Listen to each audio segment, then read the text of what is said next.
Good evening. Welcome to the regularly scheduled meeting of the Mayor and City Council of the City of College Park. I'm Mayor Bianca Motley Broom. It is 8 o'clock p.m. We have a full quorum present with council members Clay, Karn, Allen, and Gay, and so I will call the meeting to order at this time. The first item on our agenda is the Pledge of Allegiance. I pledge allegiance to the flag of the United States of America and to the republic for which it stands, one nation, under God, indivisible, with liberty and justice for all. Chaplain Den is doing our invocation this evening.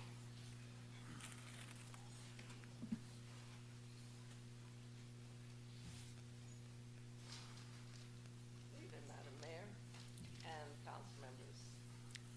Let us all remember to pray for hostages that they might be free. Let's remember to pray for hostages that they'll be free. Let us pray. Almighty everlasting Father, we humbly come before you at this council meeting to ask that your protective arms enfold us and the citizens of this nation. As we live our lives, we hear daily about the tragic results of war and the threats to the security and stability that are uttered against nations and against us. As you have said, there will be threats of war and rumors of war. These threats and these acts of evil cause us to be alarmed.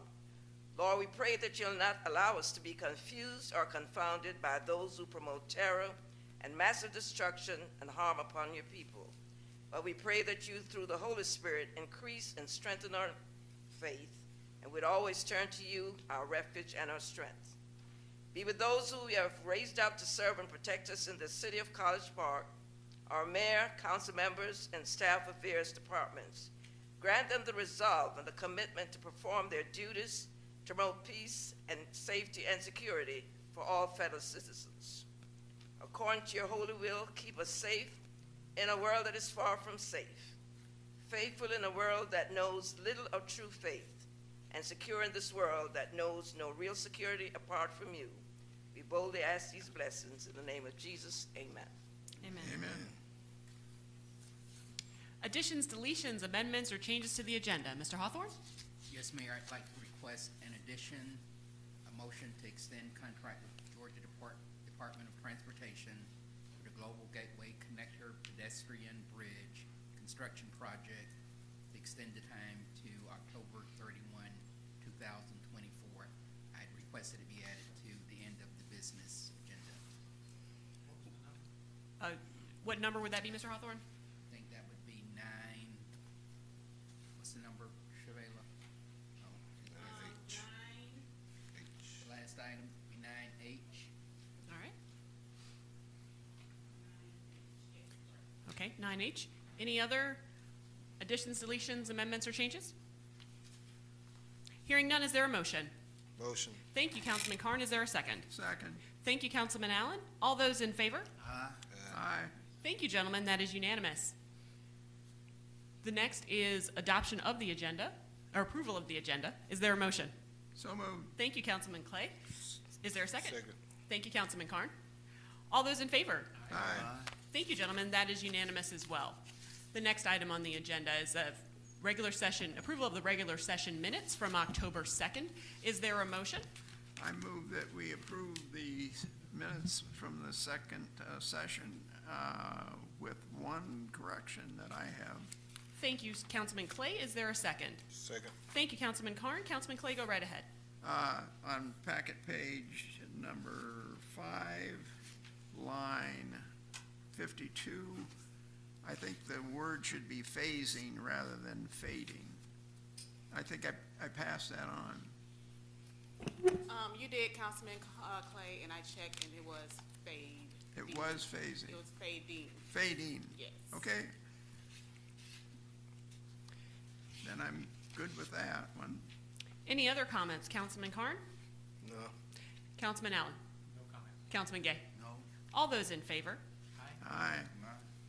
Thank you, gentlemen. That is unanimous.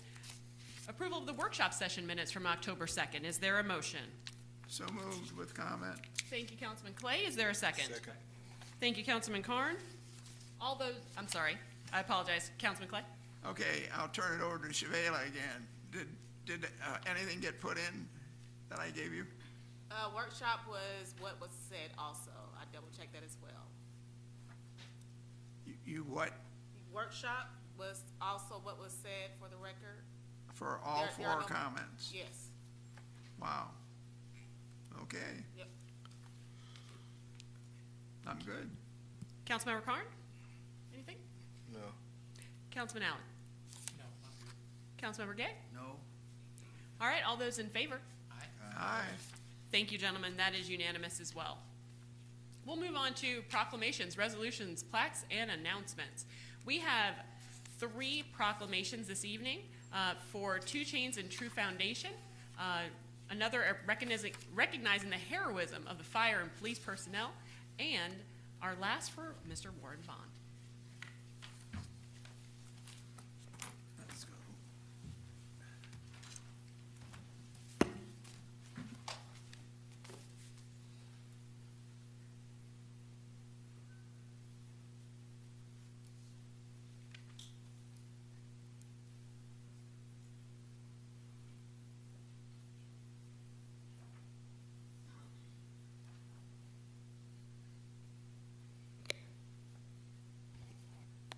All right.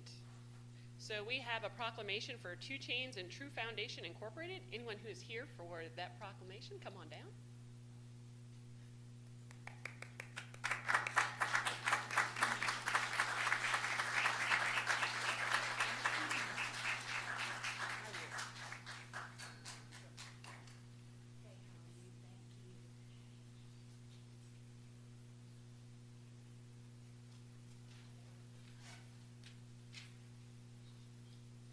All right. Whereas in 2011, Grammy Award-winning recording artist Tahid Two Chainz Epps, a native of the city of College Park, and wife Nikisha Epps founded the True Foundation Incorporated, a nonprofit organization dedicated to supporting and empowering underserved communities on the south side of Atlanta and surrounding areas. And whereas Two Chainz is an owner of the Atlanta Hawks NBA G League affiliate, the College Park Skyhawks, whose home court is at the Gateway Center Arena at College Park. And whereas Two Chainz and the True Foundation have impacted the College Park community in a variety of ways, including the donation of a 5-bedroom home to a family of 11 in need, and promoting food giveaways throughout the year and during the COVID-19 pandemic. And whereas the True Foundation's purple logo is dedicated to the memory of a relative, Corian Bowden, who lost her life to domestic violence. The foundation encourages wearing purple during the month of October in support of Domestic Violence Awareness Month. And whereas Two Chainz and True Foundation have accepted the invitation to lead the city's 2023 Christmas Parade, hosted by the Recreation and Cultural Arts Department as Grand Marshal. He continues to give back to the College Park community, along with his wife and children Halo, Harmony, and Heaven Epps, and Taylor Edwards. Now therefore be it proclaimed by the Mayor and City Council of the City of College Park, Georgia, that Two Chainz and True Foundation are recognized for their hard work, volunteer services, compassion, and accomplishments as community supporters and city ambassadors. Proclaimed this 16th day of October, 2023.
The next proclamation recognizes the heroism of our College Park, well, not just College Park, because we had help on that one, but police and fire and City of South Fulton. So come on down.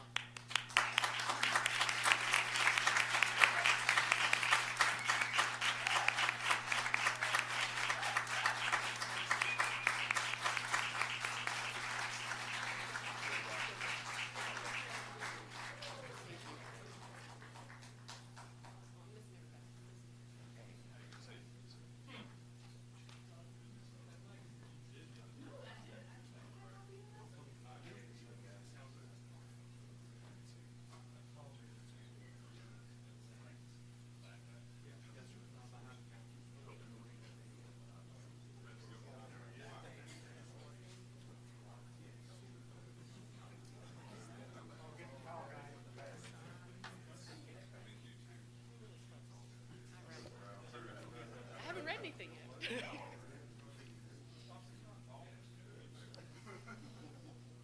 Proclamation recognizing the heroism of fire and police department personnel. Whereas an exhibition of teamwork was on full display when fire crews from both the City of College Park and the City of South Fulton Fire, along with members of our police department, worked together in unison to save the lives of 11 members of the community that they serve.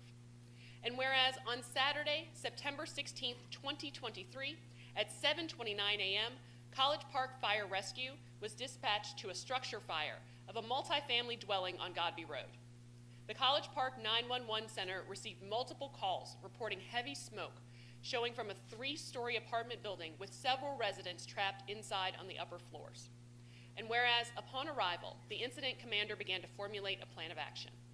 While evaluating the overall situation, he noted that 2 occupants were trapped on the 3rd floor and were accessible from the balcony of the building. He then walked around to the back side of the structure to find several other residents trapped on 3rd-story balconies, also in need of rescue. And whereas the incident commander required assistance from the City of South Fulton Fire Rescue to assist in fireground operations. As fire personnel arrived on scene, the fire steadily intensified, causing an imminent need for a speedy rescue. Fire personnel were assigned to the backside of the structure with ground ladders to begin rescue operations. CPFR personnel from Quint 3 utilized the aerial ladder to gain access to a 3rd-story window on the front of the apartment building. Engine 1 and South Fulton Fire Rescue suppressed the flames to assist with mitigating the incident. And whereas, as a result of the fire suppression efforts, 4 people were able to evacuate through the stairway after the smoke had cleared. With the combined efforts from College Park Fire Rescue and City of South Fulton Fire Rescue, 11 civilians and 1 dog were safely evacuated from a potentially fatal situation without any casualties.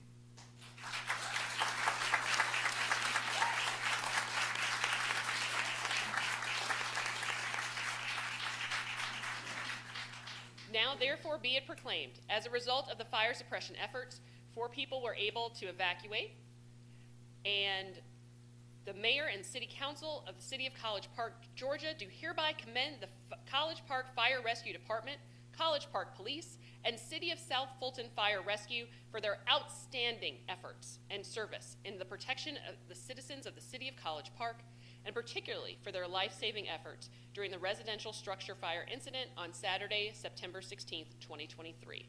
Proclaim this 16th day of October, 2023.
think the important thing is that that's in a day's work.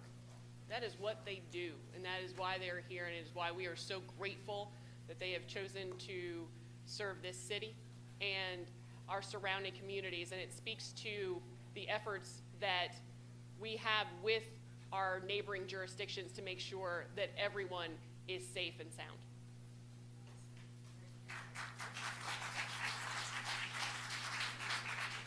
And now, the man of the hour, the man of the last 60 years? That's right. We are here to recognize Warren Bond Sr.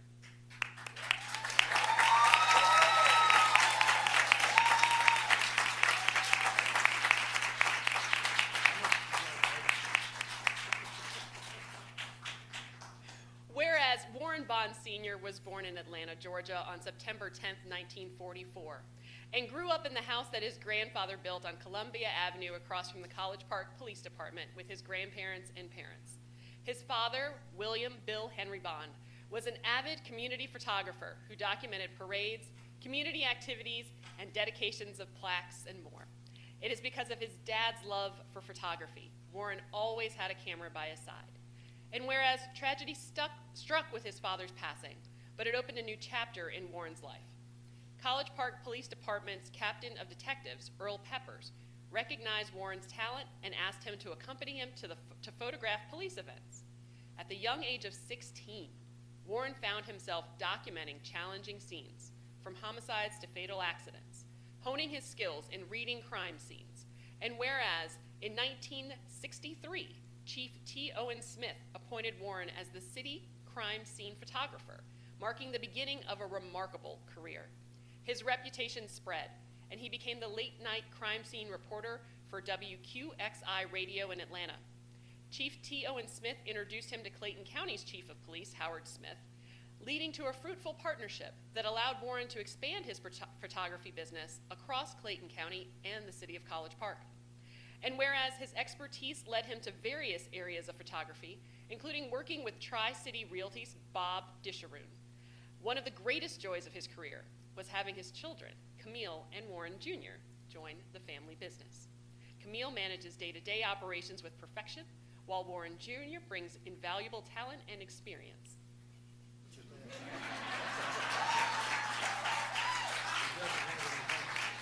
And whereas, over the decades, Warren and his dedicated team have played a vital role in preserving the history and essence of College Park, Georgia. Through their lens, they captured numerous significant moments, from the excitement of groundbreakings to ribbon cuttings, oath of office ceremonies, portraits of all mayor and council, as well as staff members, while still covering police department incidents. And whereas Warren's dedication to the city of College Park is unparalleled, and we are forever grateful. Now therefore be it proclaimed by the mayor and city council of the city of College Park, Georgia, that we hereby recognize Warren Bond Sr., proclaimed the 16th day of October, 2023.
Mayor, I believe the city clerk can correct me, we're planning a future reception.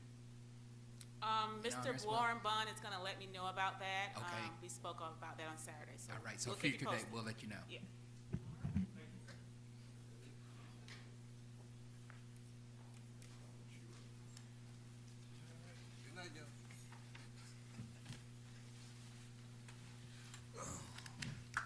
We're on to remarks of citizens. Ms. Ames, can you let everyone know how this works?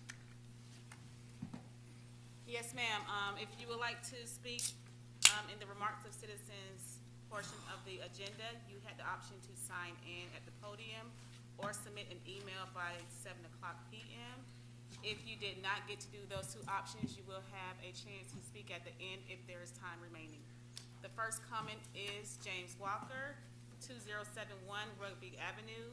Topic of discussion is general.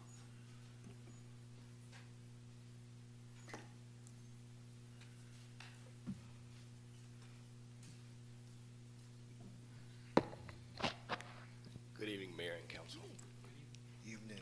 With all these good things happening, it is with a heavy heart that I come here this evening before you. When children act out in school, we hold their parents accountable for their behavior. When elected leaders act out in public, we hold elected officials accountable for their behavior. I don't think that this body has done a very good job of that. Councilman Allen, you made remarks that you care about your employees, and I believe you do. Well, I have been made aware by several of them. I've been made aware by apartment leasing managers, people all across this great city, of the terror and the intimidation inflicted upon them by Councilman Gay. Now, I would not be here on hearsay, but I was witness to that this weekend in the park when I was confronted by this gentleman.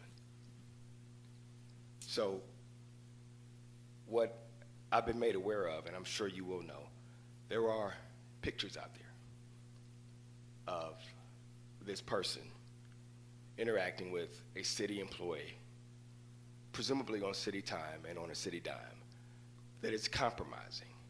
It is in a tussling and at best childish banter that should not be said of any grown man. At worst, an altercation that will expose this city to lawsuits and liability. I hear you, city attorney and city manager, budgeting for things that are necessities for the city. What is not are needless lawsuits and claims based upon negligent and irresponsible behavior by our elected leaders. It pains me to hear these people come to me unsolicited, not having any recourse from anybody up here on tyrannical behavior. Now, you've done a good job in getting the budget under control, and I thank you for that. But what has not happened, this city has not come together and has not gotten rid of things that divide us. We are a hospitality city. Who wants to come here with that kind of behavior? Sir. Who wants to come here with potential legal liability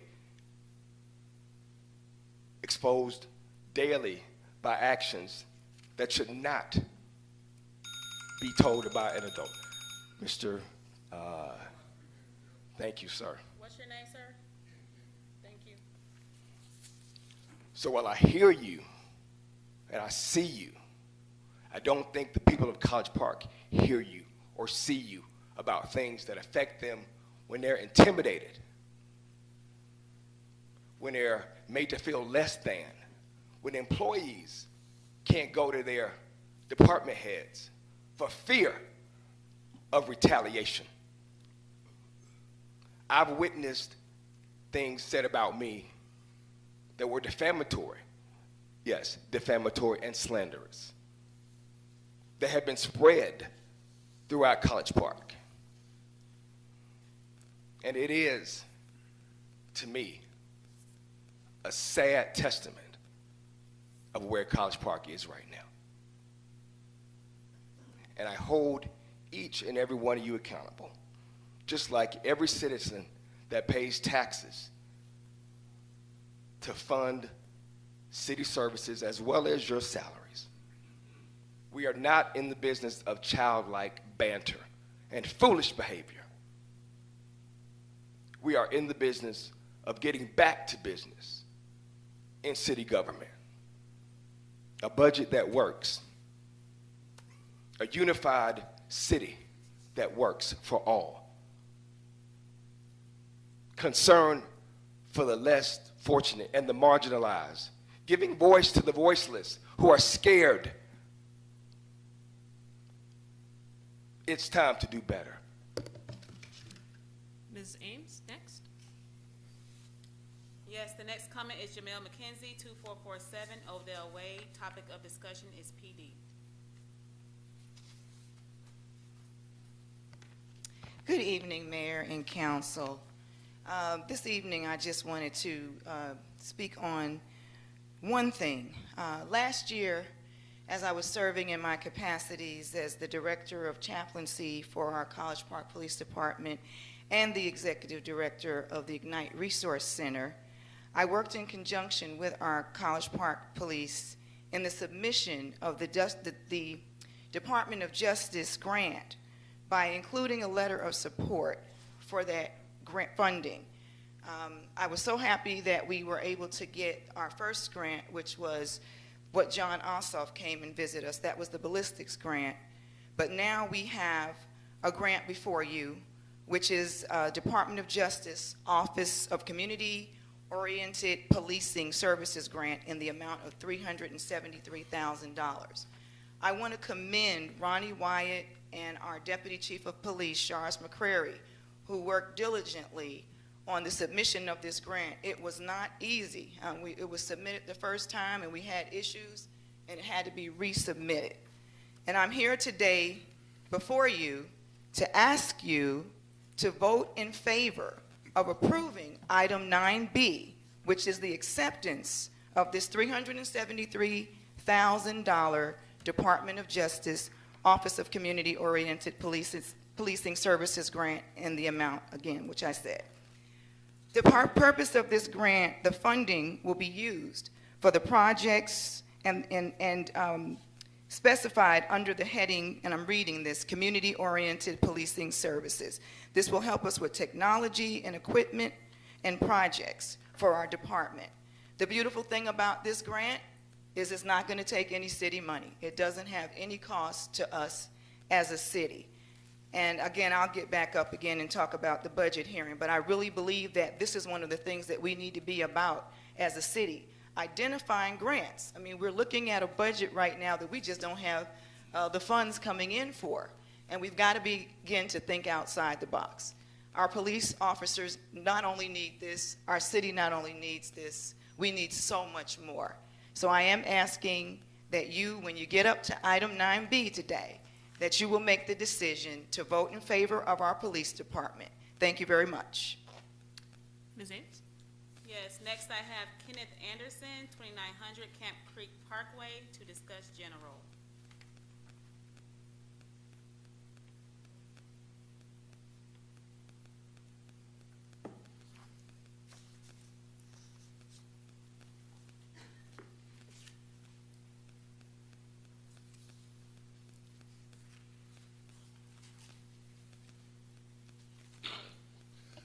Good evening, council members and mayor. I just want to say one thing. I was here a few weeks ago. I spoke about all the intimidation of harassment I've been getting. And I'm just concerned why have nothing been done about it yet. And basically that's along with the city manager too. I've spoke to everybody and I've seen nothing done about it. And I'm still getting crazy looks and aggravations from this situation. So hopefully somebody gonna get some kind of news to me soon. Thank you. Thank you, sir. Next, I have Jean Herbert. Home address is Mercer, and the topic of discussion is general.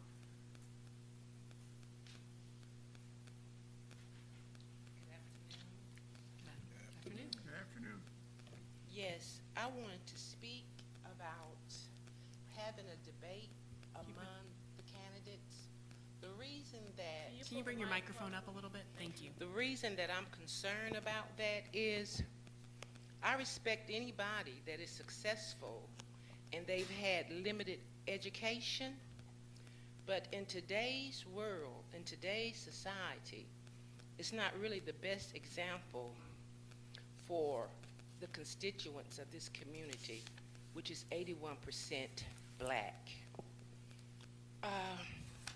After reviewing some of the bios of some of the candidates that are running in this election, I was startled to see that there are candidates that had no information as far as an educational background, where it is very impressive for someone to be successful without having a formal education.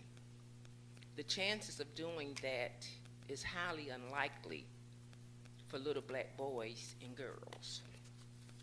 As you well know, we've had several presidential debates, and when some of these candidates that participated in debates opened their mouth and engaged in a debate, it was no question their lack of knowledge, their lack of integrity, their lack of critical thinking skills. Some of them didn't even know a real badge from a fake badge. Okay? Some of them claimed they waved at Putin from their back door, you know. So I would love to propose and see if it could be agreed upon that perhaps the top candidates that are polling the highest have a debate. I would love to hear these people speak and to hear their ideals for this community and bringing it forward, bringing this community forward. This is 2023. And if someone graduated from, I'm assuming, high school, I did not see it in their bio, but if someone graduated from high school 30 or 40 years ago, I really would like to know what kind of thinking skills they have, what their plans are, how do they maneuver in this high-tech society, and the examples that they're going to give the little kids in this community. Thank you. Thank you. Ms. Ames? Next, I have Eileen Murphy, 1993 Cambridge, to discuss Halloween.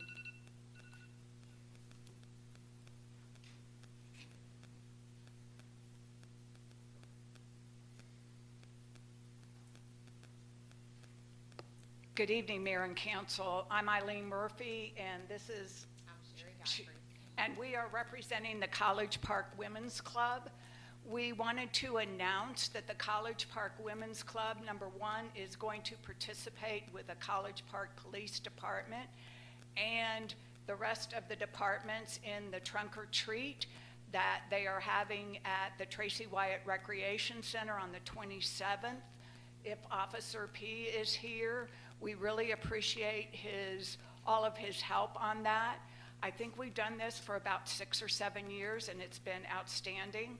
We also are going to have on Halloween at Camellia Hall, which is located at the corner of Rugby and Main Street. We are going to have our Halloweeny hot dog sale, which starts at 4:30 and ends at 8:30. We will also be giving away candy. So it's our Halloweeny hot dog sale and candy. And we will have lots of photo opportunities. We have dragons, and Glenn Spivey is bringing out a scarecrow. So we would love everybody to come and see us on that night. I have some brochures here that I can hand out. And if anybody has any questions, I'll be more than glad to answer them. We hope you all come out and join us for hot dogs and candy. And Halloweeny is going to be a good time. It always is. Thank you. Thank you.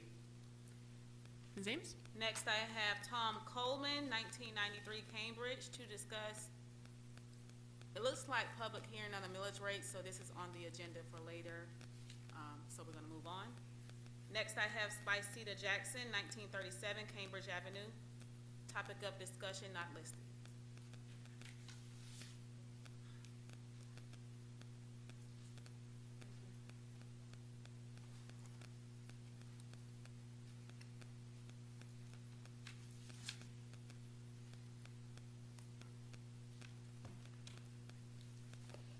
Good evening, Mayor and Council. How you're doing today? So here I am, and this conversation is really about leadership and in general, and just having integrity. And what integrity is doing the right thing when no one's looking. And I want to make sure that we are making sure we're holding the highest level of integrity, and that we're empowering our residents and our people in a way that they're free to make their own decisions.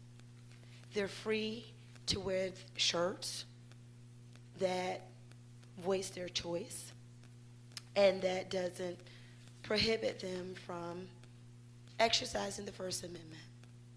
I want to make sure that we're a city that allows people to express their opinions and their voices and their choices. And with that, I want to make sure that every citizen knows who is in this race. And I want to make sure that they know that they can voice their choice. No one's sign should be taken down. Rules should not change. Rules should be the same for everyone, even leadership. Let's operate in integrity, and let's do what's right when no one's looking. And that's all I have to say. Great event on Saturday, even though I know that there was some drama, but it was a wonderful event. My mom came from Florida, and she's a park lady. And she was amazed by our city and what we can do. And I think we should keep doing that, and let's focus on the good and not the drama. Thank you Thank very you. much. Ms. Ames? Moving on to my email comments. The first comment is from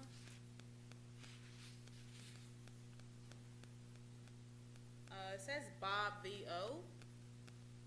and his comment reads, candidates have been using the citizen comment section of council meetings to campaign. Living here since 2011, I am not aware that candidates in the past elections have used city council meetings and the comment section to blatantly campaign. To make matters worse, these candidates make claims, accusations, and inferences that cannot be vetted or refuted, though those listening cannot know what is true or not true. Plus, opposing candidates cannot respond to defend themselves. Whether one likes or agrees with the current elected officials or not, and regardless of which candidate you may support, council meetings are not the proper place to campaign statements or make accusations or inferences about other candidates. I am all in favor of and respect intense campaigning, debate, and argument over issues, but I ask that all candidates please respect the institution of the council and its elected members. Let them attend to business and promote your personal aspirations in other places. Campaigning and accusing in this venue does not display dignity or respect towards citizens or to the other candidates. This behavior makes our city look bad. We deserve better. My feeling is this behavior by candidates at council meetings reflect quite poorly upon those candidates themselves. Also, it makes me wonder how they might behave if elected. Please reconsider your behavior. Elections are run by Fulton County, not by the city, and the state election board has oversight. The city, the mayor, and the council do not have jurisdiction. This is a good thing in my opinion. Candidates must take any allegations or complaints to the county election board, not to council. Only the proper authority should investigate the veracity and whether any actions are required or not. Candidates should know this. To the mayor and council, my recommendation is that you pass a rule prohibiting registered candidates from making comments during the citizen comment section. Once a person becomes a registered candidate, they are no longer a typical or average citizen. Just as the mayor and council should not campaign during council meetings, neither should these candidates. All parties should stick to the agenda and the business at hand. Thank you for listening. Madam Clerk, who was that from? Bob V.O. The next comment is from Demetrius Taylor, and it reads, greetings and salutations to all. Mayor and council, I'm Demetrius Taylor of Embarcadero Club Apartments, and as I am continuously saying, I am the voice of the people. I am not the voice of the people, I am the people. First, I want to give all of the appropriate accolades to Councilman Roger Gay for putting on the 7th Annual Award for Festival. We see it is improving every year, and we are becoming more and more highlighted across the country as we have notorieties, dignitaries, and celebrities attending the event. Having the dynamic Vivica A. Fox as a special guest gave the city of College Park an extra kick that is always enjoyed by the masses. This is a very good look for us as a city. Now, unfortunately, with all of those accolades comes a bit of scrutiny. It's a sad shame that such a wonderful event had to be overshadowed by the histrionics of Councilman Gay, allow his ego to usurp the moment of the event.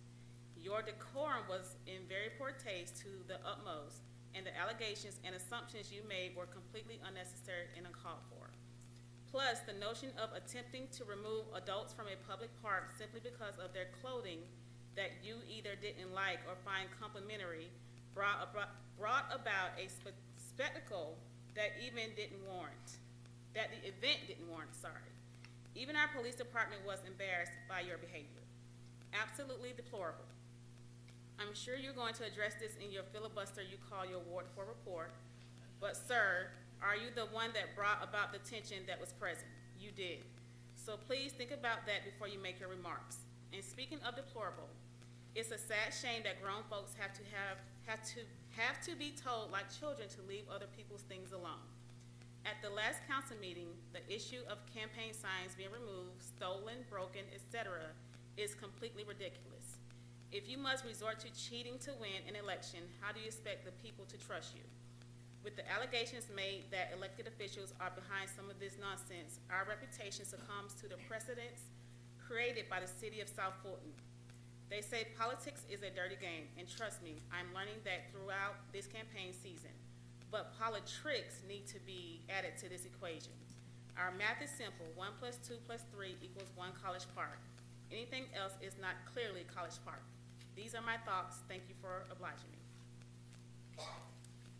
The next comment is from Keith Thymie, and it reads, good evening, Mayor and Council. Keith Thymie, I reside in Ward 1. I am sad to report my First Amendment rights were infringed upon Saturday afternoon, October 14, 2023, at the citywide Fall Festival, Ward 4 in Phillips Park. I was wearing Bianca for Mayor t-shirt. I was approached by Councilmember Gay and his wife. I was told I couldn't wear the shirt. I needed to take it off, turn it inside out, or leave. To my knowledge, it wasn't a private event. The festival is city-sponsored on city property. Respectfully, Keith Thymie. And those are all my comments. If anyone else wishes to speak, they can approach at this time. You can have 3 minutes. Seeing none others, we will move forward. We have a public hearing. It is the last of the 3 public hearings to allow citizens to offer their remarks and comments on adoption of Resolution 2023-15, fixing the millage rate for fiscal year 2024. Following the 3rd and final hearing, and after duly considering all such relevant evidence, testimony, and public comment, the council will fix the final millage rate via the adoption of Resolution 2023-15. So at this time, I'll declare the public hearing open. So if you wish to speak on this matter, you can approach.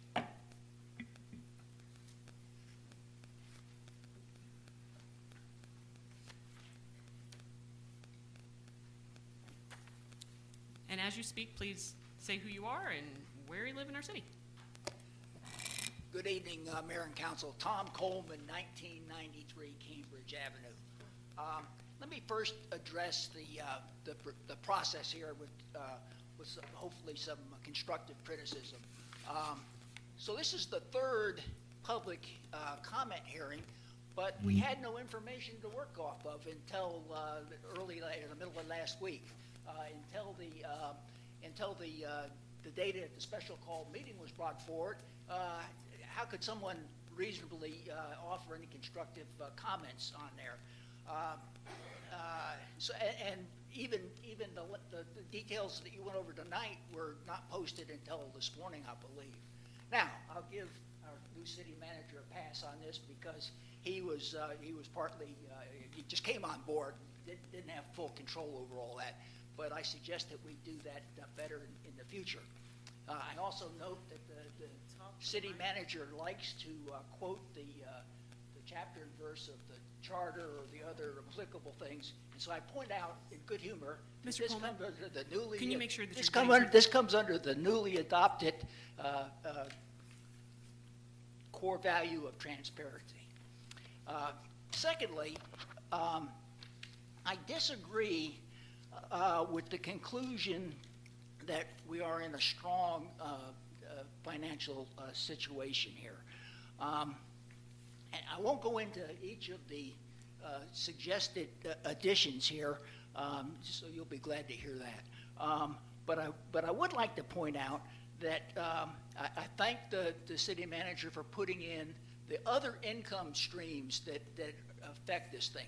The discussion heretofore has been just on the general fund, which, as we know, is only about a third or 40% or so of the budget. We have other income streams, and this morning's information was the first I saw that had things like MOST or sales tax inputs or car rental information and that sort of stuff. So we should lean on that. So kudos on having that in there. I would also like to just point out with all the suggested adds that I don't think those are all needs. I think there's a lot of wants in there, but I won't get into each one of those. Now, I'm strongly opposed to the notion that we could tap reserves to pay for some of this stuff. And again, the city manager didn't go through the pain that most of us went through with the pandemic and burning through city funds left and right. And we got down to where it was getting close to where we weren't going to be able to pay salaries and that sort of stuff. So we are a different kind of city than the national averages that you put out there. And so I would suggest that we need much more reserves. Now, we've got these other income streams that we talked about, but they're also liabilities. When something bad happens, we still got to pay the folks over at the GICC. We got to pay the folks over at the arena. We got to pay the heavy debt load on that. If the economy's real bad, our power department, or is it the electric department? The power department, more people don't pay the bills, and we run into problems there. So we are not a normal city, and we need a higher range of reserves on there. I would suggest that the range that we have right now, we're sitting at 50%. The top that we have is 60%. That was developed well before we went through the pain of the pandemic. And so I would suggest that this body should reconsider the amount of reserves that we keep on hand.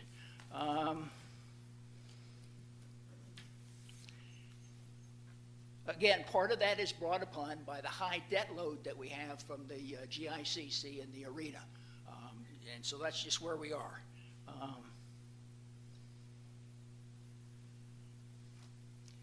I believe Councilman Allen pointed out that there's some bad things happening out there that could impact us, not just another pandemic, but I mean, Delta canceled flights to a major European city or Middle Eastern city just this week. And so bad things can happen out there in the world that can impact little old College Park here. moving on to the, so you had talked about drawing down 1.5 million plus out of the reserves, and again, I'm against that. We've got proposed additions to the general fund cost of 1.8 million. That, as you said, is going to require the same millage rate that we have right now. The council people have variously pointed out that a year ago we raised it by 1 mil because of the situation that we're in. I agreed upon that. I think that was a good idea at the time.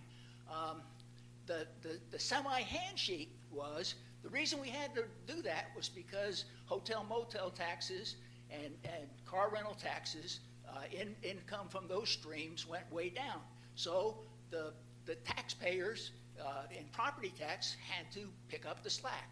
Okay, now those other income streams are back up, and so it's time to give relief to the property owners.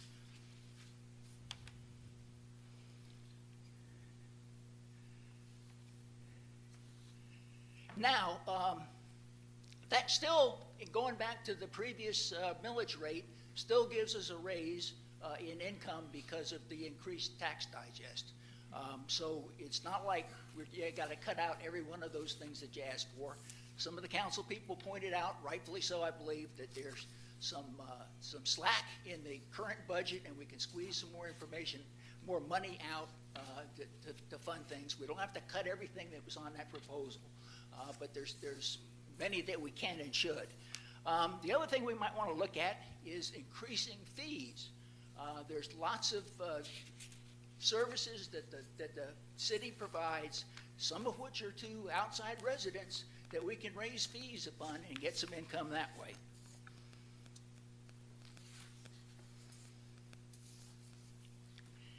The main thing that we can do to help ourselves out and to do some of these add-ons that I believe people certainly desire in the staff is aggressively sell the land in 6 West.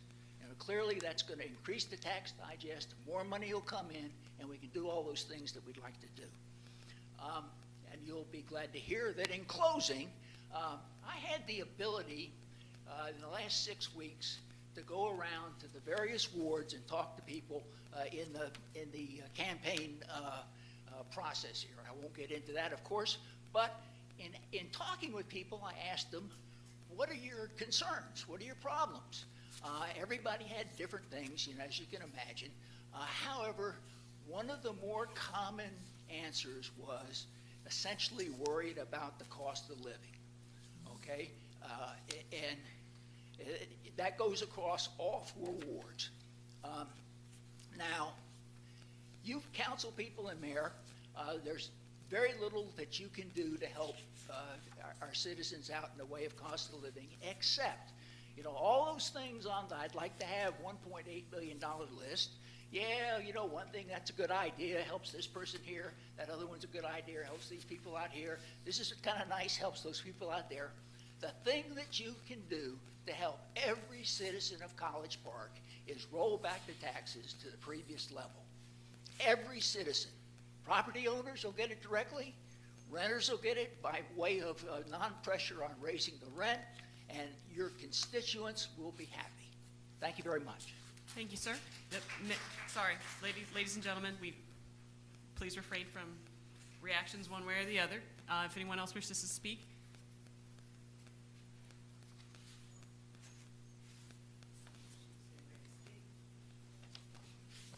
Good evening again, Mayor and Council.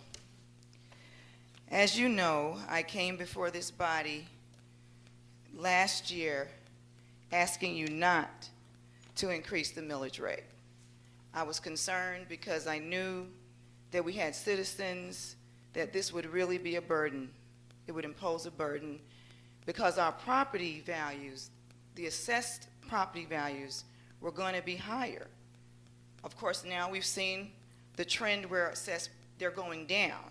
But at that time, the concern was that why don't we wait and see how much revenue we're able to generate from those higher assessed values. I did hear from this body, and I understood, even though I wasn't happy about it, was that there was a concern because of our reserves, and we needed to get money back in. And we were in a dangerous situation as a city, and we only had just a very limited amount of funds. And all we needed was one more crisis, and we would really be in trouble. Now my concern is, as much as I would not like to see the millage rate remain where it is right now, I'm concerned because, first of all, let me say this to Mr. Hawthorne. This is amazing. Thank you for what you do, and I'm just so happy to have you here in our city, because I've never seen anything like this as a citizen, to be presented with the materials that we've had. Last week we had almost a 3.5-hour meeting. I wasn't able to be there physically, but I was definitely there on the watching. And just to be able to have that level of transparency and to be able to show us and to break this down. Now, I do remember when we were looking at adopting this current budget that we did say to the city manager, and you agreed, this body agreed, that there would be an opportunity to look at the budget again at this particular time in the year and to determine what could be changed or what could be added, what could be subtracted, which is change. Unfortunately, City Manager Hawthorne was not a part of the planning of the budget that we have right now. He came in really at the edge. And so what my understanding was is that he was going to be given an opportunity to look over the city and to see what we needed to have in order to run as a successful city.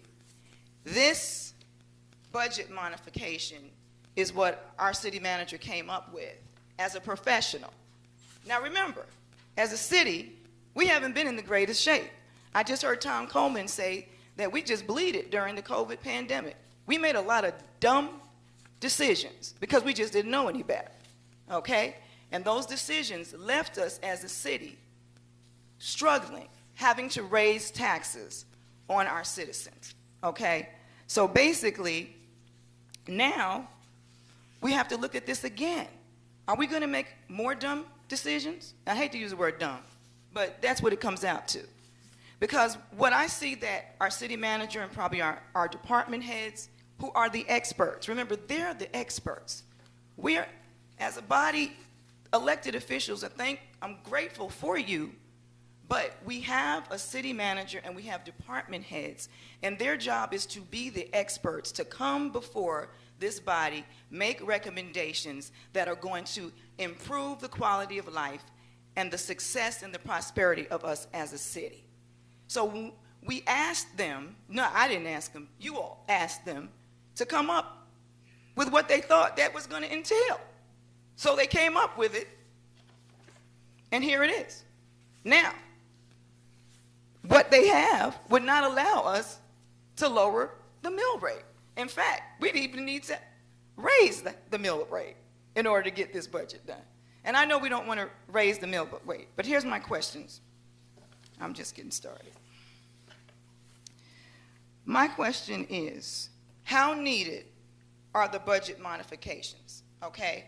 Because if we really need these modifications, what will be the implications and how will the city be stifled or handicapped because we do not bring on some of these modifications, all right? Because we have to also look at this. I'm a business person, and when you start looking at the business, there's always a cost of doing business. Where College Park is right now, we may have to make some sacrifices financially in order for this city to move forward. For instance, 6 West, I heard that. 6 West, we have 40 properties in 6 West that need to be sold or purchased, really, okay? How are we going to develop 6 West if we have 40 pieces of holes in this Swiss cheese? So to me, it's imperative that we are able to get those 40 pieces of property sold. That involves money from our budget. Okay, when I looked at this, I saw that we had $1.8 million that was included in this budget modification. See, what you got to understand, you don't need to cut off your let me just be straightforward. We need to buy that property in order to develop 6 West. I hear us saying we want to sell it. You can't sell the property that we have in 6 West until we buy the property that we don't own. And to me, that needs to be a priority, and that needs to be considered in this budget. Because once we develop 6 West, once we have all those properties bought, now we can really sell it. We can't really sell it till we buy it, okay? And that's my concern. And so if you don't do that, how do we move forward as a city? Because when 6 West is developed, it will generate tax revenue for us. But right now, we're not getting a thing out of 6 West except driving past Lottie Miller Boulevard that we can't open up yet. So my concern is, one, what is it? And we have experts. And I'm not saying this to make Mr. Hawthorne look good. I'm just really speaking from a perspective of just let's make some common sense. How many of these budget modifications are necessary to get our city in the place that we need to be so that we can really begin to experience economic prosperity as a city? Lowering the mill rate at this time, and like I said, I never thought I'd say this because I do speak to our citizens and they are struggling financially. But that's also because we denied seniors a tax exemption. And I understand why we did it. But now the current tax exemption, which I voted on in favor of today, I'm not happy with it. Because as I speak to seniors throughout my ward, and they're every color, and they're all on fixed incomes, they are struggling to pay because they have these taxes. And if we could have given them, and now the requirements to get the tax break are so, the income that you would have to get, most of the seniors I'm talking to, they're missing that mark by about $80. And so $80 is causing them to have to pay the full amount of city taxes. So my suggestion to this body is that immediately we begin to reevaluate what is going on in terms of that senior tax exemption, because we're really not helping anyone. The number that you have, that a person is basically living in poverty, that's not even a livable wage. So to me, it's just something that we did to look good, but we haven't helped anybody. So we have seniors right now that they're not going to get the benefit of a tax break, okay? We also have an increased tax mill rate, and it's still not enough. It's not enough to run this city the way this city needs to be run. Look at it. I mean, if you lower the tax rate, we will only have about $300,000 or something like that to play with. What are we going to do with that? That does not even take care of the holiday employee incentive pay. So we don't even have that. Okay? So I'm just saying, let me go back to my notes. How much are the budget modifications? How much are they needed? How much will we be stifled? And again, I'm definitely concerned about 6 West, which will need at least $2 million to purchase those properties or to sell those properties, whatever. Yeah, we got to purchase the properties. This particular budget or this modification, if we were to go with the full cost, we're looking at $8 million. I know that that's not feasible. But even with the recommendation of 3.8, where's it going to come from if you lower the mill rate? It cannot come from the reserves. But how do we move forward as a city in excellence? We say this is the community that we all deserve. How do we create that beloved community? If we have police officers that are being paid at the bottom of the barrel, if we can't increase employee salaries, if we can't provide our city workers with the tools that they need to be effective in their jobs, if we can't add on additional persons to assist our department heads to be able to really fully do the best job that they can do.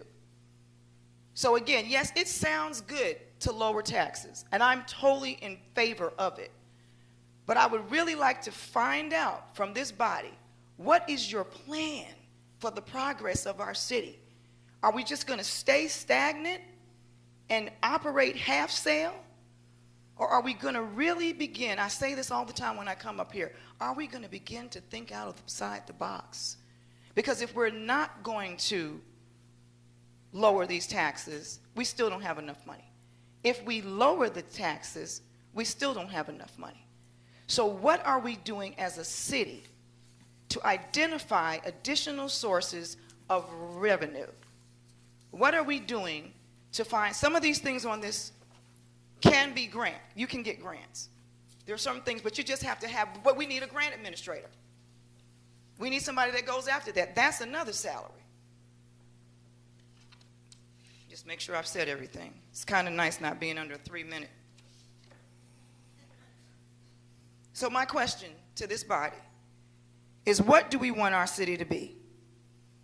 I really like to know. I know you all not, I mean, this is a time I think we can get answers, but what do we want our city to be? My councilman often says that College Park in 2023 is not what it was 16 years ago. We might have been a Mayberry 16 years ago, but we are truly Georgia's global gateway center now. We have so much opportunity, but we've got to get off our do-nothing. We got to think outside the box, and we got to decide, what are we? What do we want to look like in the greater market? And that's it. Thank you. Thank you. Anyone else wishing to comment?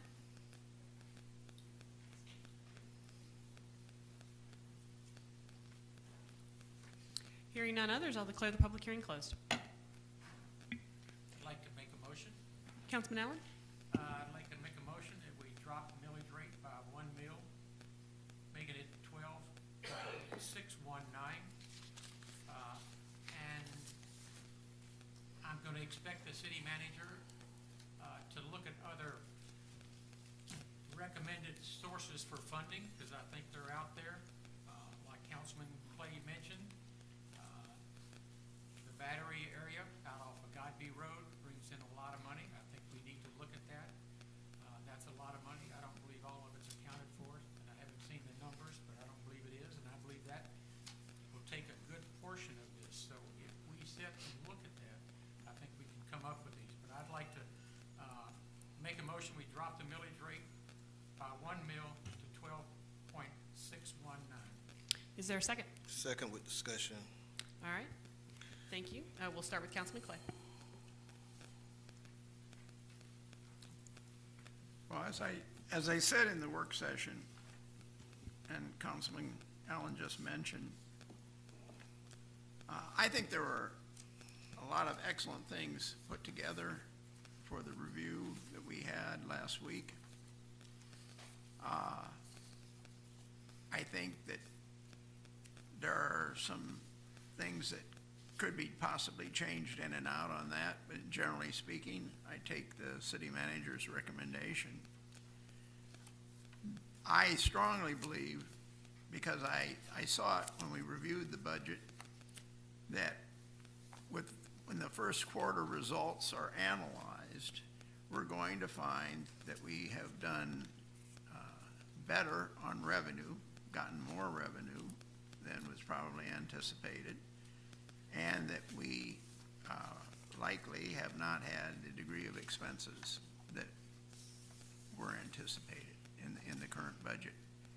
And even if that's not quite the case, the budget, I think, understates, as I had said before, the revenue that we get from the power department, fees for power served to the battery, the facility down on Godby Road that is a server farm. So I think there are other areas in the budget where the expenses are going to be less than what is projected in the budget. And I think that we can make up the difference of the little over $1 million, as I recall, as I said in the work session. I can't remember whether it was 1.1 or 1.6, somewhere in that area, that will be lost in revenue. So I'm very much in favor of lowering the millage rate. When I made the motion last year to raise the millage rate, and we had a split decision. Councilman Allen was in favor of it. Councilman Gay and Councilman Carn were against raising the millage rate, and the mayor broke the tie. I made the statement that it was also to be looked at this year to see if we can move it back. And I intend to honor my commitment. I've looked at it, and I think it can be moved back, although I'm working with incomplete information, as we all are up here. But we're just trying to do the best job we can. But I believe, and I think Jamel brought up some excellent points. I'm concerned about the item that was taken out of the budget. I think we do need to get those properties back, or buy them so we can sell them. But they're not all blocking sales in 6 West. We have some sales potentially on the books right now that hopefully are going to execute yet this year. If that occurs, we will be getting, and that's not being held up by any properties that we don't own. So I definitely agree with what Jamel said in that area. I don't know whether we need the full 1.8 million, but it is an important area. So having said that, I'm good with lowering the millage rate because I think we can essentially get that money back from what we have in revenue coming in and in expenses that we aren't going to be paying. However, I would like to get more back so that we can get the $1.8 million at least partially paid for. I think that's a good recommendation. But I think that's entirely possible. I looked at the budget very carefully earlier in the year, and things have changed since then. That's all I have. I'm good. Councilmember Carn? All right, well, for those of you that follow our meetings, I was not in support of a millage increase. I thought there were some other ways in terms of locating some additional sources of revenue to avoid doing that. Just so we're clear, City Manager, I want the public to have an understanding. Us setting the millage rate is not contingent upon these budget modifications. We have not made a decision on this yet. And I want that to be clear so that, if anybody thinks that it's coupled together for one reason or another because we discussed them both today at this meeting, they are not. I don't want to say we've been idling a bit because in one sense we haven't. We've made some great progress.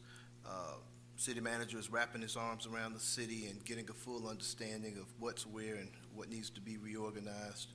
And I think we're making progress there. I think where we are stalled a bit in idling in terms of movement and things that we need to do that there's no real reason why we can't move forward with. If we're not going to move the millage rate, and we're looking at these budget increases and modifications of things that, every city needs things. I mean, this is a wish list, and I'm not against wish lists. But if we're going to spend that kind of money out of savings, we better be bringing in some significant sources of revenue pretty immediately. Now, we've had several chances and we still have opportunities where there's money on the line right now. In terms of development with 6 West, we've gotten several legitimate, serious offers. Several of them have been sweetened quite a bit. I think we need to look at those if we're going to do these kind of modifications with these type of numbers. And the land needs to be sold. We need to go in and assemble the separate parcels so we can get it sold. You know, you can wait a long time for holding out for exactly what it is you want and what you're looking for. But with us having, you know, governance over the site plan and the modifications and the things that we want to see, I think we could move forward with a sale. I'd like to see that significant money come in. Yes, we need to spend money on some things that we need for the city, but you know, I myself, I've identified several sources of additional revenue that have gone nowhere up here, including capturing the residents' 911 service fees, which the vast majority of our citizens are sending to other cities. That's money flying out the window. I've asked this council for us to recapture those fees no more than 6 times up here, and there's been no action on that yet. Again, this is the 911 service fees at the end of your bill. If you've taken a look at your cellular service bill, I think it's $1.50 in Georgia, but that adds up. And that bill and that money goes to the city where your telephone, your cell phone was purchased in. And 9 times out of 10, that phone was not purchased in the city of College Park for the vast majority of our residents. And that includes homeowners and apartment and renters. So it's a significant amount of money we're missing out on. We just need to, again, I'm asking again, city manager, council, I'm asking again. We're leaving money on the table that other cities do not. We're leaving money on the table that it's costs nothing to go after. We just have to put together a concerted effort in a campaign to ask residents as they come in to, I don't know, pay their electric bill or a city event or a city festival. Hey, we want you to just modify your address for your cell service to the College Park address so the city receives those 911 fees. That's worth a lot of money. We've talked about the project at the convention center that I think would be a game changer for us regionally.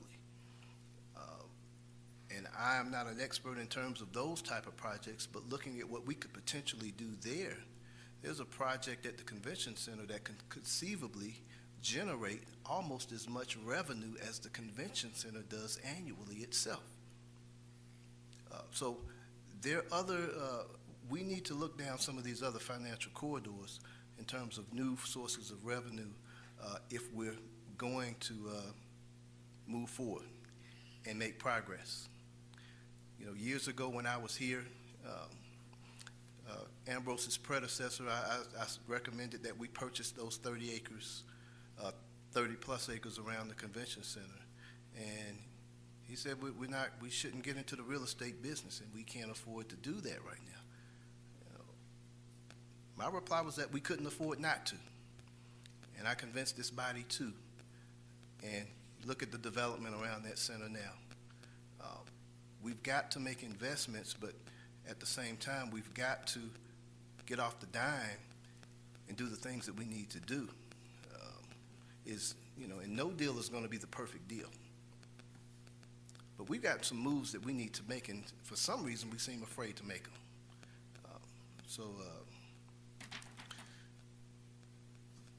We're making progress, but we're still making progress with the brakes on. And we've got to get this, we got to get it out of low gear, y'all, if we're going to move forward here. So, yeah. Councilmember Allen? Yeah, there are some other resources that I think that we can find if we really look at them. As we have mentioned, the Bitcoin place out on Godby Road generates more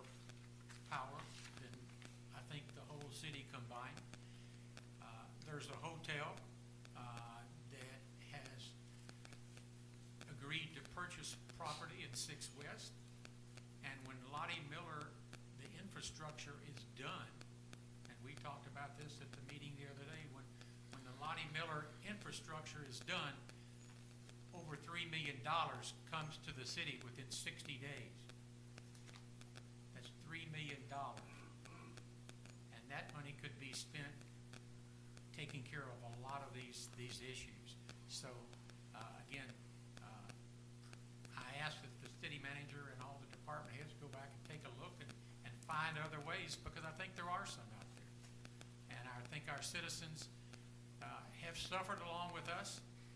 And I know, for one, I made a promise to them that if things were better, we would lower the millage rate. And they are better.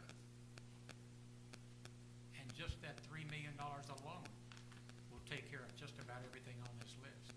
So I'm going to honor what I've said to the citizens, and I always will. That's where I am. Councilman Burgay. Okay, I'm a little confused. I feel like the person that lady was coming about, but let me just get some clarification. Your motion is that you want to lower the millage rate? By 1 mil to 12. Okay, what is it, 12 what now? 12.619. So that's what, approximately $1.2 million? That is correct, sir. I'm talking to that gentleman over there.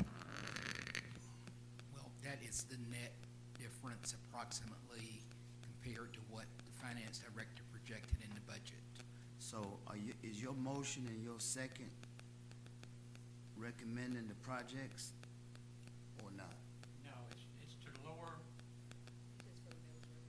the millage rate, Without any of the projects? right, have them look into the projects. I think they can find enough money to fill the projects. Well, let me clarify another thing real quick. June 30, 2023, June 30th, we had 21 million in cash, Stanley, approximately. And that's 50% of our annual fund, right? Yes, I don't have the numbers before me right now. Well, okay. That sounds approximately right. Yeah, so we had 21 million in cash in the middle of our budget. So the 2024 budget, as you know, it included property tax at 13.619 mils. And our tax just came in a little bit higher. I'm trying to understand why we can't do the recommended projects and by lowering the millage rate if it's only 1.2 million. Then let me just say this, and then I'm done. I didn't quite know if this public comment that she was making meant, I don't know how that helps the citizens. I mean, it helps us all a little bit, but I don't know how that helps. The critical help is the people can't pay their property tax, not that they can't pay $50 of it. They can't pay it, period, because it done jumped up.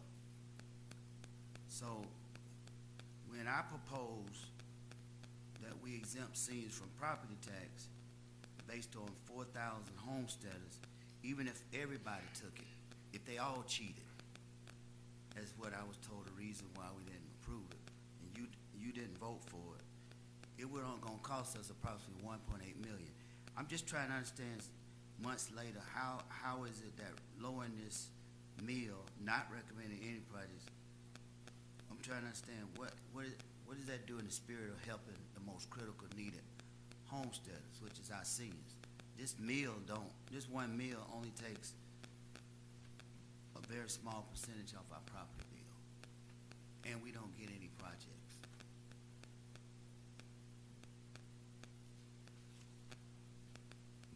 Councilmember Clay, anything to add? The only thing I would say is that you can do the math. If you take 1 over 13.619, you can calculate the percentage, and you can say, if I take that 1 away, that's how much the taxes are reduced. And if you take 1/13. I haven't done the math in my head, but I would guess it's about 7% or so. That's my only comment. Councilmember Carn? No comment. Councilmember Allen? No more comments. Councilmember Gay, anything additional? Well, I probably won't support this. I'm probably abstaining because I'm gonna continue to fight for tax exemption of seniors, age 65. I don't see that this makes a difference. Period.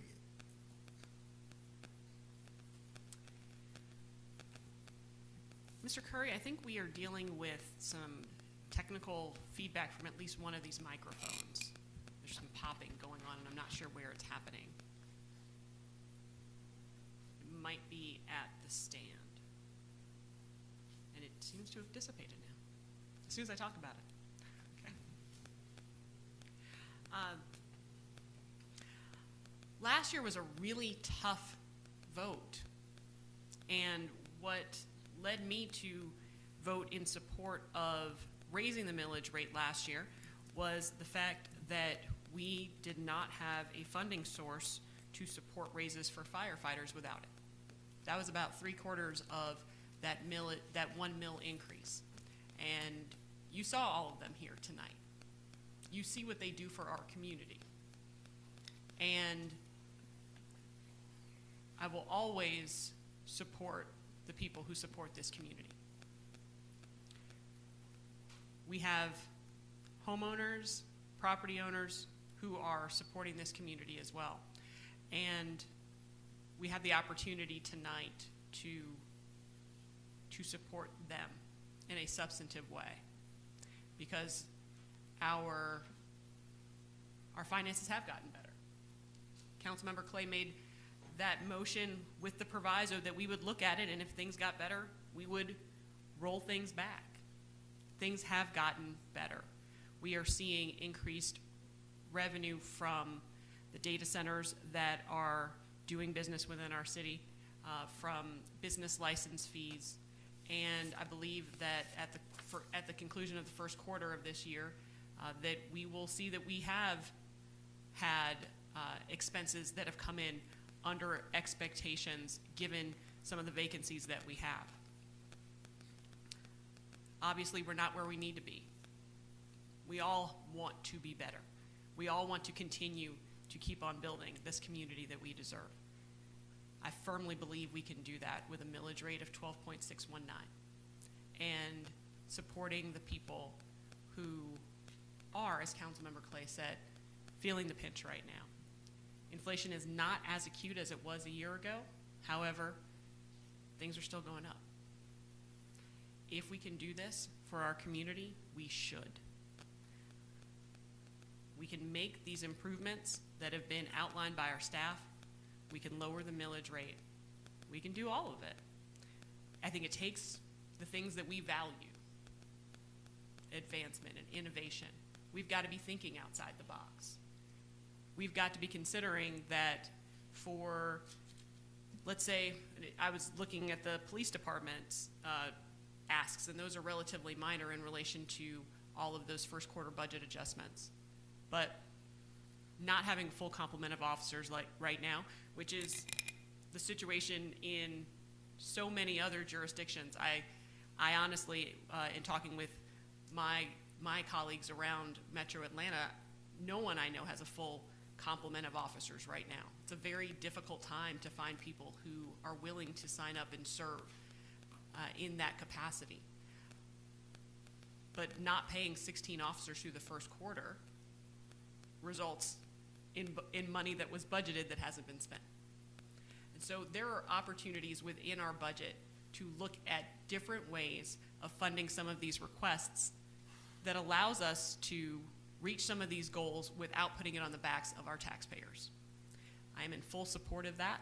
If it comes down to me, I will vote in favor of a tax reduction to 12.619 mils. All those in favor of Councilman Allen's motion? Aye. Councilmembers Clay, Carn, and Allen are in favor. Those against? Any abstentions? Extension? and Councilmember Gay abstains. The motion passes. I have a question, Mayor. Yes, sir. The couple recommendations, well, I guess you made the motion. We still need to strike Lakeshore Drive, and we still need to buy a part for your public works. What do we do about these much-needed items? Do we come back and try and put those, give him the discretion to do it out the general fund? Part of Councilman Allen's motion was to task the city manager to, yep. Find the money out of other funds. You mean find some money to strike Lakeshore Drive? You mean find it? Take a look at all of it. But this was solely dealing with the millage rate itself, and so, but his motion also tasked. So we're gonna have another motion on his budget recommendations? We have not revised the quarterly budget. That was not part of it. That's not coming back for us tonight? At the next meeting. Oh, I'm sorry. I thought this was wrapped into the budget. No, sir. Amendment, modification. My bad. All right. Item 8A is a motion to approve the consent agenda, and I believe there is if someone wants to make that motion, I believe it needs to have the performance bond part added to it. So is there a motion? I'll make that motion contingent upon adding a performance bond for this work. Thank you, Councilman Carn. Is there a second? Second. Thank you, Councilman Clay. All those in favor? Aye. Thank you, gentlemen. That is unanimous. Thank you, Ms. Carter. Item 9A is a motion to approve the legal services agreement with Denmark Ashby LLC. Motion?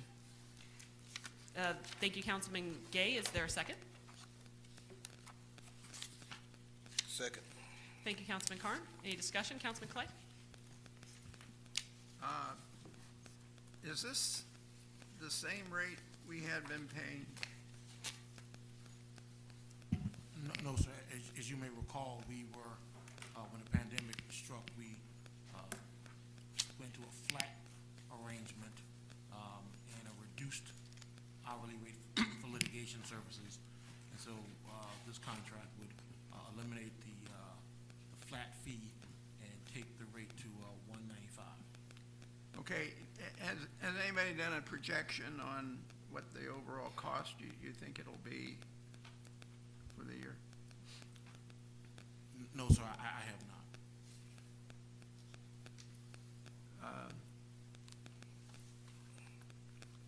Okay. What I would say, though, Councilman, is that the hourly rate is not only reasonable, it's relatively low.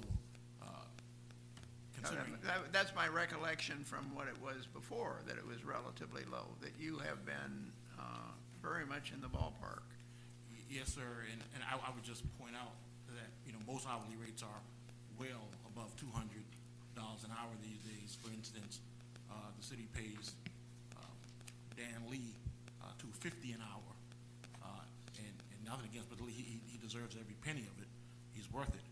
But I just say that to point out that hourly rates are in that ballpark, and I'm not proposing $250 an hour. I'm proposing $195 an hour, which is at or below market. Okay, that was my only question. Councilman Clay, would you like me to modify my motion? Hold on. Well, let me get through everybody, Councilman Gay, and then I'll return to you. Okay. Councilman Carn?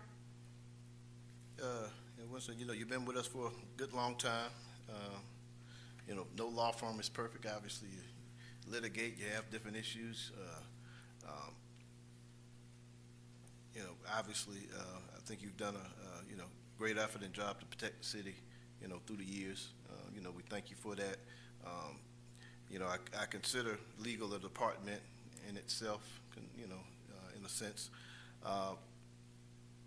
But things, we are a very complex city, as you well know. I would imagine probably the most complex city that you have in your group of clients, I would imagine. We need the specialized attention that a lot of your other cities do not need. I don't need to remind you of that. obviously, we want to get as much attention as possible, for what we need to get done. I would like to, in terms of savings, we have to look for savings anywhere we can find them. I want us to seriously look at combining the legal with BIDA as well as with the city, and look at some type of a combination where we can save money there. We've got to get our dollars worth everywhere and with anyone that's working for us. And I want to see that happen. So, and we got to make the wise decisions here to keep ourselves out of situations where it's going to cost us. Of course, that goes without saying. I think we get good legal, sound advice, but legal is expensive. It is expensive. So I want to take a look at how we can find some savings and consolidate some things to save some money. So, City Manager, that is something I want us to really look at before this year is out. Councilmember Allen. Yeah, I agree. The question I had was the same as last year. You're saying that last year it was just a fee last year? Flat rate. We bifurcated services. There was so it was in two parts. One part was a flat fee component for general services, and then the second part was an hourly rate for litigation. And so now we would just have one flat, one hourly rate for everything we do for the city. Could we figure out a flat fee for the whole amount? I wouldn't recommend that to you because, one of the problems with a flat fee is sometimes the work that if I was billing it by the hour would have been way below the flat fee amount, but you pay the flat fee regardless. And so, just having a fixed, just an hourly rate, and then you can control, how much, you put your foot on the gas on legal. I always tell people it's like the thermostat in your house, and if you can adjust it that way, and you can control your legal a lot better when you're just telling your lawyer, do this, don't do that. You can control, your legal services consumption. Have you looked at it to see if it would be more or less, doing it, per hour? Do you have any idea? No, I really don't. I mean, I just think that most communities just pay by the hour, and you can just control it that way. I've never really undertook to do an analysis of projecting it out one way or the other. I just wonder if we're gonna have to spend a lot more money doing it by hour. That's my And the beauty of it is that, you can just look at it in real time, month to month, and see what we're doing and make adjustments accordingly. I think we need to have somebody, again, city manager, kind of watch real close just to make sure. Councilmember Gay. No comment. So in fiscal 2018, we spent $1.245 million on legal fees. And then in 2019, we spent 1.175. Fiscal 20, we spent 1.216. And then when we went to a flat rate, we went to 726,000 in 21. In 22, we went to 774,000. In 23, we went to 762,000. I don't see in the accounting of the monthly charges before we had a flat rate where the monthly charge ever was below that rate. I think we need to figure out a flat rate that works. I understand that we are out of the pandemic and that our finances are such that we can have these discussions again, but the combination of taking away the flat monthly rate for the general services beyond litigation and then increasing the hourly rate as well would concern me that we would be well north of what we've already seen in billings in fiscal years 2018 through 2020. I'm not altogether certain that how that is broken down, because obviously the city pays other lawyers, And so it would require an analysis of their rates, because obviously the BIDA lawyer is not on a flat fee, and we use other lawyers like for certain HR type matters, and they're not on a flat fee, and all of their fees are way above mine.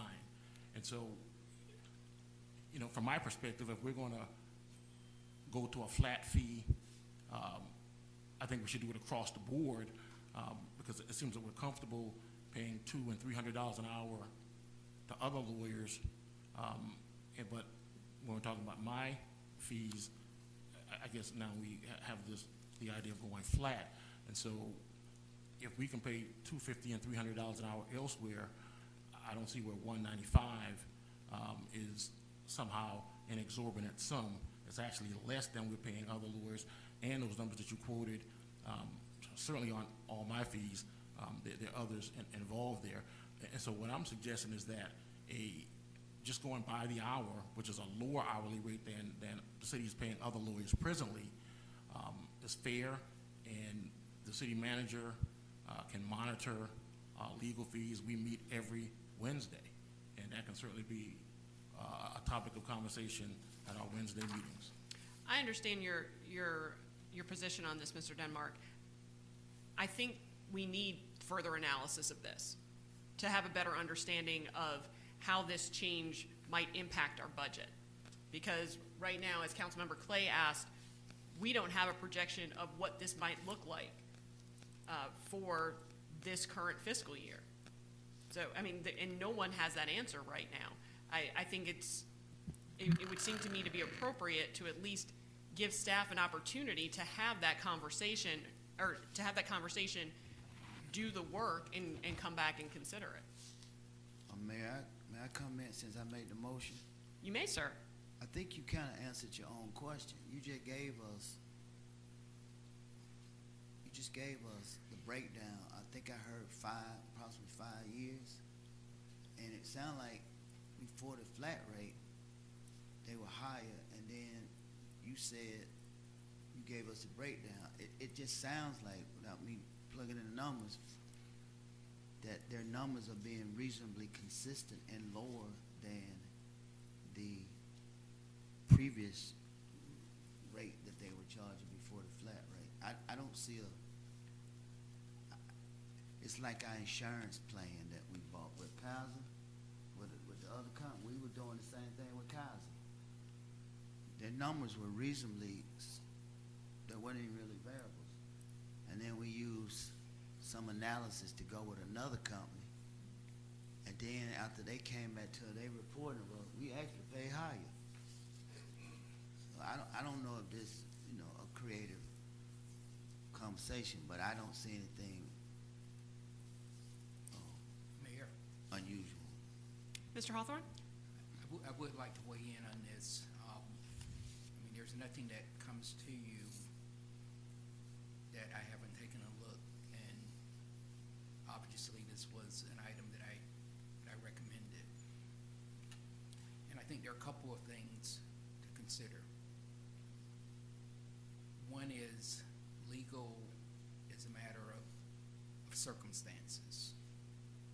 When we require, based on contracted out services. And as Councilman Karn said, we're a pretty complex city. Now, I've worked for organizations, large and small. Some contracted out, some have internal attorneys. So let's go with the scenario of where it can be more measured. We know what we've got. And so let's say we had an internal city attorney. That one position alone, I tell you, based on the rate of where attorneys are, in my experience, you're probably looking at over $200,000 in salary plus benefits. So let's say you're at $250,000, $250,000. My experience with internal legal offices, then you need assistants, also come with a hefty price. And then my experience is you don't have the specialties that are needed. So a number of 1.2 million or 775,000 that's driven by the circumstances of when we need legal advice or litigation, whatever it may be. It's going to always vary. But ultimately, we control it. Secondly, I would say the quality of the service. And I think also it's already pointed out, we can all do better. I'm not a perfected city manager. We don't have a perfected city attorney in office.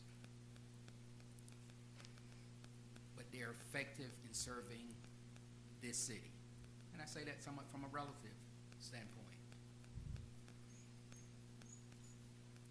So yes, we can do some additional analysis, but I think the most important analysis is what was already pointed out, that we're paying $195 versus our paying, in other cases, a much higher rate. Using that as an example, and what we recently discovered, that was a surprise to me, that firm has had increases that no legislative body approved the increases, something that won't continue. So I support the recommendation, and if you need to say, manager, monitor it based on some budgetary number that you're comfortable with, we can certainly do that. Mr. Hawthorne, what is the budgeted amount for Denmark Ashby this year? I'll have to defer to Finance Director, and I don't know if she has that today, but maybe she does.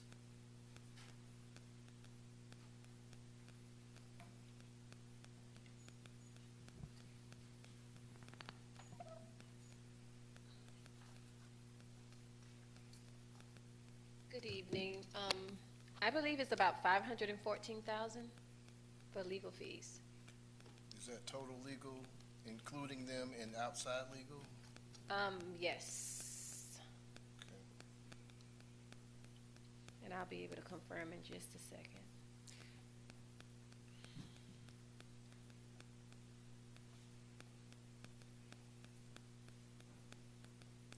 I don't think our experience has shown that paying a flat monthly rate plus hourly for litigation services has led to higher bills. So is there an opportunity for us to talk about having to get the option for at $195 an hour for everything, what that looks like, how many hours a month that is based upon our budgeting, versus a flat monthly rate plus the $195 an hour for litigation. I'm not taking issue with the hourly rate. I understand that the hourly rate is well within what's reasonable in the space. But it makes me uncomfortable to think that it's $195 an hour and we're just charging towards June 30th with no end in sight. Well, I think it depends on how the city manager, there have been a few different ways we've operated with legal over the years that I've seen. Now, generally the city manager holds the purse strings in terms of when the city manager opens that pocketbook. Now, some staff calls on legal without it going through you necessarily if they need legal. Now, you have the weekly meetings, and I guess you can kind of gauge how much legal. You can have a weekly meeting and you can say, oh boy, this month we're going to be a little bit more because we got trouble or we got a lot of issues going on or whatever have you. But I mean, I think we need to take a look at it. We need to manage it. And we need to keep it, you know, within something that we feel like is affordable for us based on what the dynamics of what we're going through here.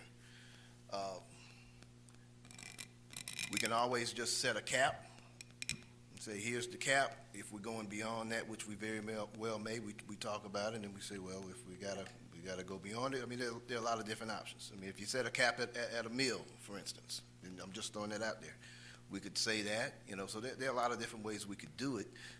This kind of contract affords us a whole lot more flexibility than a flat fee, so you can do an hourly with a sizable cap. So city manager, finance director, I think y'all sit down and kind of figure that out and come up with something that makes sense. You know what we need, you know what we're looking to, if we're gonna add to the budget, so on and so forth. So I think you can manage that just fine and figure out something that's a happy medium that everybody's good with, so. Yes, I'd like to add, Mayor, I'd like to add a comment. Councilman Merkley? Yeah. Mayor, I wanted to come in. Since- Hold on, let me let Councilman Carn. let me let Councilmember Clay, and then I'll let you go. Yes, sir. Since I think I started this by questioning whether it was the same, I remember the discussion when we had back in COVID. The city was hurting. We've all heard that during the discussion of the budget. And I remember the discussion, and Fincher Denmark, which was the name of the organization at that time, came through for us. That flat rate that we got at that time was them accommodating our financial situation, I believe. And they have been a partner with us for a gazillion years at this point, and they're still the same people. So what I'm trying to say is that to compare what's in the budget at a flat rate, that wasn't the flat rate that we would set today. It's the flat rate that was both a flat rate and an accommodation to our financial situation. And I just happen to remember that from the discussion at the time. And we were in dire straits. Amazing. People were doing amazing things. Mercedes, for example, cut expenses tremendously at the convention center and the arena. So I just like us to take that into account. It's not the big discrepancy budget-wise, I think, that it sounds like, because there was a second factor in play there. And I'm not saying that we shouldn't look at it. I'm not disagreeing with that. But just for the record, I don't think it's quite a fair comparison. Councilmember Clay, I agree with you, and I recall those circumstances vividly as well. And I'm not advocating for necessarily keeping, I think a flat rate that would make sense for everyone is something that we should discuss. I understand that where we were during the pandemic is not where we are right now. I am concerned that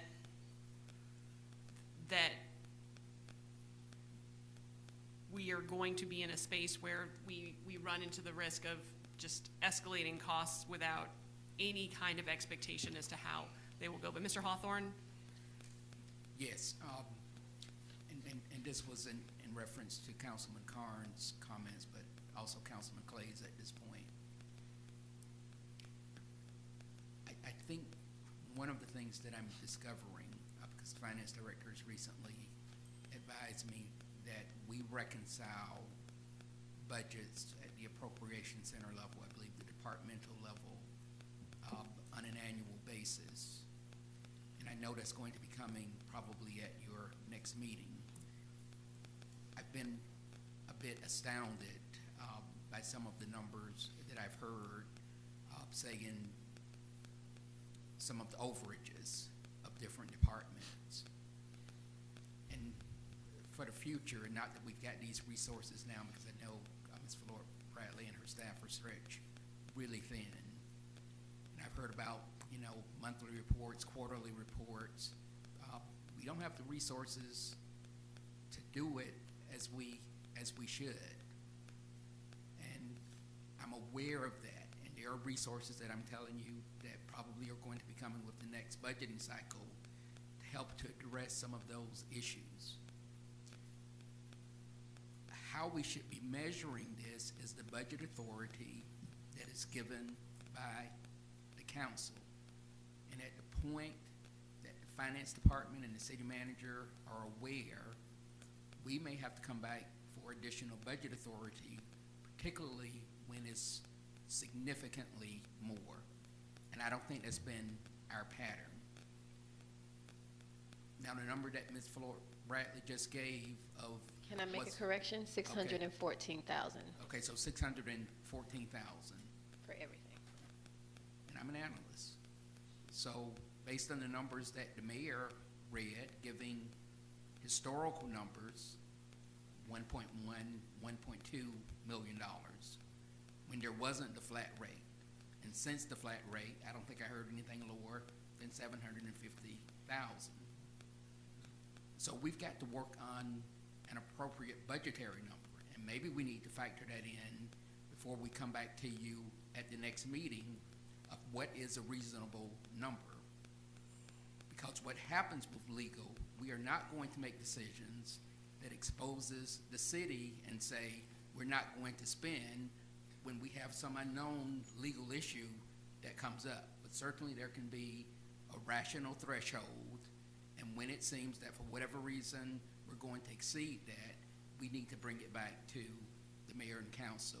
And in the future, I hope that won't be after the fiscal year is over. And that's along the lines of what I was thinking, in terms of looking at a potential cap that comes back where everybody's satisfied with it, whatever that may be, if we want to go that direction. I mean, legal is a fluid operation, which means it's going to operate in a fluid budget. It always has. But we talk about what we recall, but you got to keep something in mind. Myself, and I guess only Councilmember Clay recall long before a lot of us were here. I mean, we've spent more time in this council chamber than some of us up here have been elected. Let's just be frank. Fincher, Denmark, Winston, Denmark, we've had some tremendous successes. We've assigned them special projects that were pretty unique and extraordinary, where they've searched and found for us unrealized revenues that we still collect hundreds of thousands from to this day. I mean, there's all kinds of different things that an experienced outfit can put together for you. And a lot of it comes up here with out-of-the-box thinking and asking the questions. I always say that there are no dumb questions. I'm going to ask, hey, can we look at this? Is this possible? Is there a possibility there? I'm looking under every rock and the possibilities. So we do well. We've got to manage our money. Again, city manager, finance director, that's what we pay you all for, to sit down and make sure that we're looking good, that we're tightening our belts, at the same time getting the legal work done that we need to get done. So, Councilmember Allen? No, I don't have any comments. I think All right. we ought to take a look at bringing it back and see what we got. Councilmember Gay? Well, I think we have a motion and a second.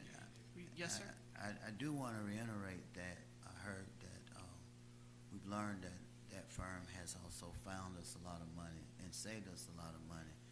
To me, that goes way beyond the fee. But I also heard that we're paying other law firms a different rate. So at some point, it looks like we need to look at how we pay these other firms. That needs to be the same as, and then I heard that we may need to look at consolidating BIDA. So just a lot that we could do, but more importantly, I don't want to expose the city, but I sit in executive sessions, and with the type of liability that's knocking on our door, I don't think this is the time to talk about compromising. I mean, we talk about cyber threats. I'm more concerned about the litigious nature of what we got stacked up against us right now. We have a lot of liability, people. Very, very, very serious liability. And we need expertise. And we don't need to be compromising our legal team we need them to be ready to deal with these situations. Thank you, sir. All those in favor? I had one last thing. We've gone through twice. We're Well, calling- I I'm still calling- have one comment. Winston, Councilman, I've called for and- the, Councilman, oh, I had another comment. and we will take it after, but I've called for the vote. Thank you, sir. All those in favor? Aye. Aye. That is unanimous. Thank you, gentlemen. Go right ahead, Councilman Carn. Winston, one thing I would like to see is, we do hire outside from time to time. And I don't know, city manager, I guess this would be pretty easy to find out. I'd like to see what our batting average is when we go outside in terms of, success rate. We generally go outside because we figure that we need, a specialty, litigator for this, that, and the other for a situation. I'd like to see our batting average when we do go outside, how that works out. A lot of this stuff is depending on what judge you're in front of, depending on, all kinds of other factors as well. But I'd like to just take a look at that just for, that outside money, how well spent is it in terms of successes and misses for that matter. So let's see if we can look at that. I'd like to see that. It shouldn't be that many that we've gone outside for, but I'd like to see that. All right, we're going to take a 15-minute break.